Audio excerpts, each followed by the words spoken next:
말씀 전례가 시작됩니다.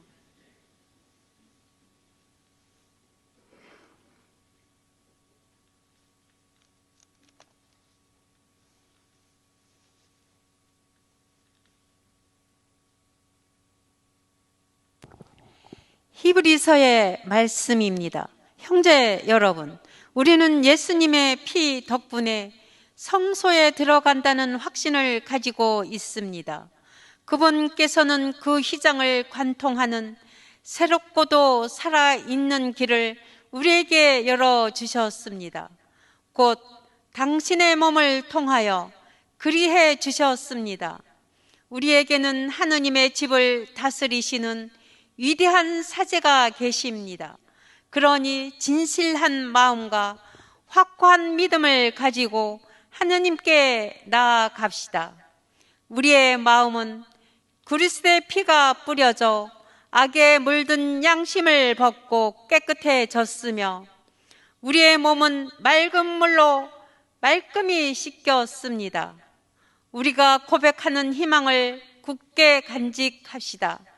약속해 주신 분은 성실하신 분이십니다.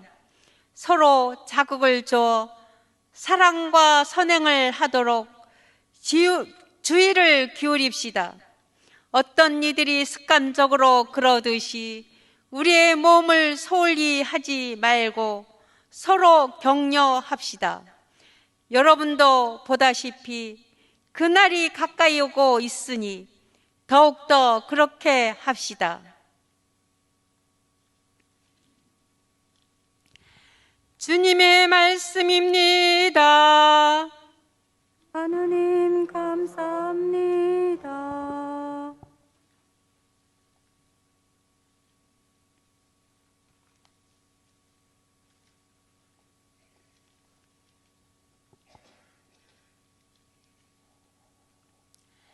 주님, 이들이 당신 얼굴을 찾는 세대이옵니다. 주님, 이들이 당신 얼굴을 찾는 세대이옵니다. 주님의 거실 안에 온 땅과 그 안에 가득 찬 것들, 온누리와 그 안에 사는 것들, 그분이 물 위에 세우시고 강 위에 굳히셨네. 주님, 이들이 당신 얼굴을 찾는 세대이옵니다. 누가 주님이 산에 오를 수 있으랴? 누가 그 거룩한 곳에 설 수 있으랴? 손이 깨끗하고 마음이 결백하니 헛된 것에 정신을 팔지 않는 이라네. 주님, 이들이 당신 얼굴을 찾는 세대이옵니다. 그는 주님께 복을 받으리라. 구원이 하느님께 우러움을 얻으리라. 이들이 야곱이라네.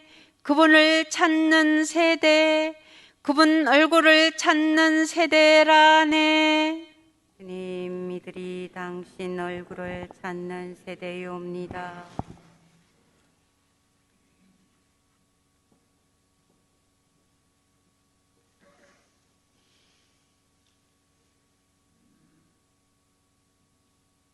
모두 일어서겠습니다. 알렐루야. 주님 말씀은 제 발의 등불, 저의 길을 밝히는 빛이옵니다. 알렐루야.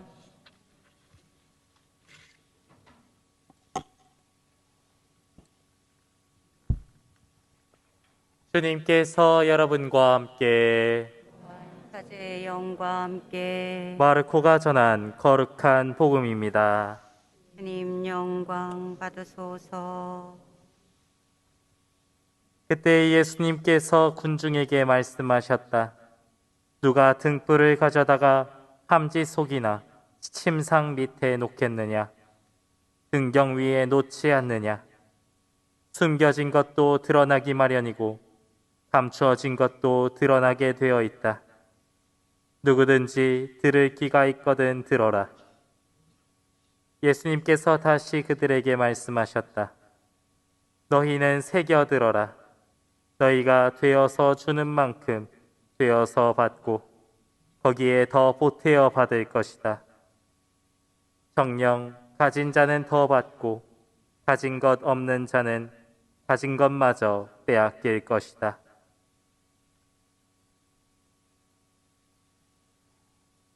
주님의 말씀입니다. 그리스도님 찬미합니다.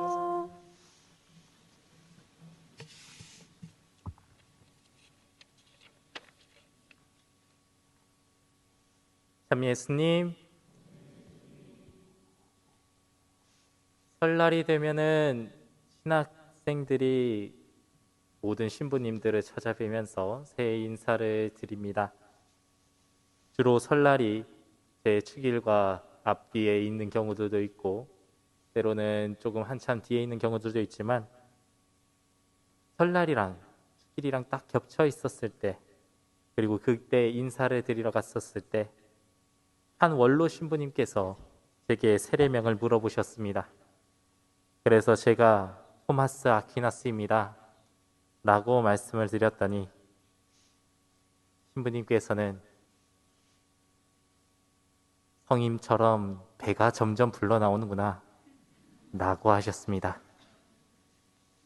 축일반 되면은 그때 그 말씀이 아직도 제 머릿속에서 자동적으로 재생되는 것 같습니다.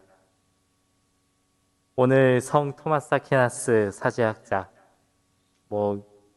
사진으로든 그림으로든 상당히 저처럼 든실하시고 그러한 사제의 모습을 볼 수 있습니다. 신학교에서 신학을 전공한다 하면 결코 빼놓을 수 없는 성인이기도 합니다.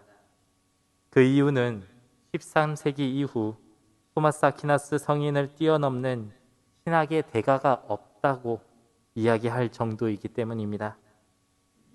더군다나 성인이 편찬하신 신학대전이라는 저서는 신학이라는 과목의 집대성이라고 할 정도로 대단한 서적이라 할 수 있습니다. 제 본명이기 때문에 이렇게 띄우는 것이 아니라 실제로 많은 신학자들이 성인의 신학대전을 뛰어넘기 위해서 갖은 노력을 하고 있기 때문입니다. 이렇게 위대한 저서를 남기기 위해서 토마스 아퀴나스 성인도 갖은 노력과 연구를 했을 거라고 생각됩니다. 오늘 복음에서 예수님께서는 등불의 비유를 통해서 우리가 말씀을 받아들이는 자세에 대해서 시사하고 계십니다. 등불의 역할은 바로 불을 켜서 방이나 어두운 곳을 밝히기 위함이겠지요. 그렇다면 하느님의 말씀의 역할은 무엇일까? 바로 오늘 비유에 등장한 등불처럼 하느님의 말씀을 통해서 세상 곳곳을 비추면서 사람들이 회개하고 복음을 믿고 구원을 얻기 위함일 것입니다. 하느님의 말씀은 오늘 비유의 등불에서와 같이 감추어진 것과 숨겨진 것들도 드러내어 세상 곳곳을 비추는 빛과 같은 역할을 합니다. 이러한 말씀을 듣는 데에 새겨듣지 않으면 어제의 복음과 같이 길가에, 때로는 돌밭에, 때로는 가시덤불에 떨어진 씨앗과 같이 열매를 맺지 못할 것입니다. 그러나 말씀에 자기 자신을 열어드리고 그 말씀에 따라 살아간다면 더 많은 것들을 깨닫게 될 수 있을 것입니다. 형제 자매 여러분, 오늘 복음과 성인의 삶을 바라보며 하나님께서 주시는 은총을 우리들의 노력을 통해서 더더욱 성장하고 그 노력에 덧붙여서 크나큰 은혜를 더더욱 부어주신다는 것을 새겨봅니다. 특히나 가진 자는 더 받고 가진 것 없는 자는 가진 것마저 빼앗길 것이다 라는 말씀을 통해서 주님께서는 당신의 말씀을 받아들이는데 우리의 노력을 촉구하고 계십니다. 우리들이 하느님의 말씀을 알아듣고 그 말씀에 따라 충실히 살아갈 수 있도록 이어지는 미사 가운데 주님께 은총과 힘을 청해 봅시다. 너희가 되어서 주는 만큼 되어서 받고 거기에 더 보태어 받을 것이다. 잠시 묵상하시겠습니다.